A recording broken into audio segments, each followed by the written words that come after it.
अपना अहम भूमिका अदा की, बल्कि इस विद्यालय को स्थापित किया। ऐसे व्यक्ति का निश्चित रूप से मूर्ति का अनावरण होना ही चाहिए था। और इस पुनीत कार्य को आपने, माननीय मंत्री जी, आपने किया है। इसके लिए मैं आपको दिल से साधुवाद और धन्यवाद देता हूं कि हमने तो अपने क्षेत्र में भी कहा है कि जिन लोगों ने जमीन दान दिया, जिन लोगों ने स्कूल स्थापित किया, उस महापुरुष को कम से कम उनके मूर्ति को उस विद्यालय में लगा करके एक संदेश तो हमको देना ही चाहिए। और हम तो आग्रह करेंगे कि आप विभाग के मंत्री हैं, जिस कठिन काम को आपने यहाँ किया है उसको पूरे बिहार के लिए कर दीजिए। जिन लोगों ने जमीन दिया है, जिनने उस जमाने में स्कूल बनाया है, गरीब का बच्चा किस प्रकार अपने गांव में रहकर पढ़े, आज माननीय मुख्यमंत्री जी ने इसकी चिंता की।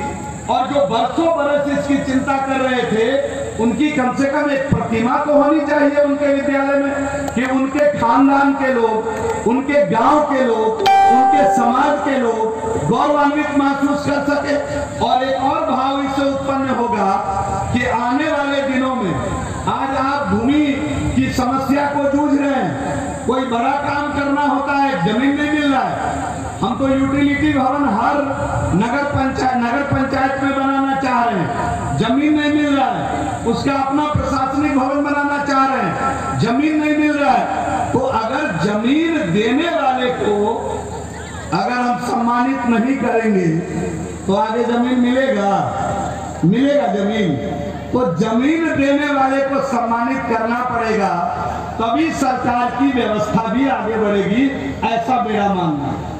इस नाते मैं आग्रह करूंगा कि आने वाले दिनों, ठीक है, आदरणीय स्वर्गीय बच्चा प्रसाद शाही जी स्वतंत्रता सेनानी भी थे, लेकिन महान शिक्षाविद के नाते हम उनको याद कर सकते हैं कि जिन्होंने एक स्कूल की स्थापना करके इस सुदूर देहात के अंदर जब ये स्कूल बना होगा, प्रकृति की गोद में जब ये स्कूल बना होगा, उस समय शिक्षा की अलग जगाने वाले, शिक्षा की मसाल डालने वाले इस क्षेत्र के लिए हम समझते हैं कि आज पुनीत कार्य आपके द्वारा और आदरणीय विनय शाही सभी उनके स्वजन प्रियजन के द्वारा इस पुनीत कार्य को आज यहाँ किया जा रहा है। इसके लिए आप सभी का धन्यवाद। इतने बड़े स्वतंत्रता सेनानी जिन्होंने अंग्रेजों के डर के विरुद्ध अंग्रेजी थाना के खिलाफ कई बार आंदोलन करने का काम किया, उसके खिलाफ अपनी आवाज को बुलंद करने का काम किया, और न केवल आवाज बुलंद किया, गांव के लोगों को भी एकत्रित करके भारत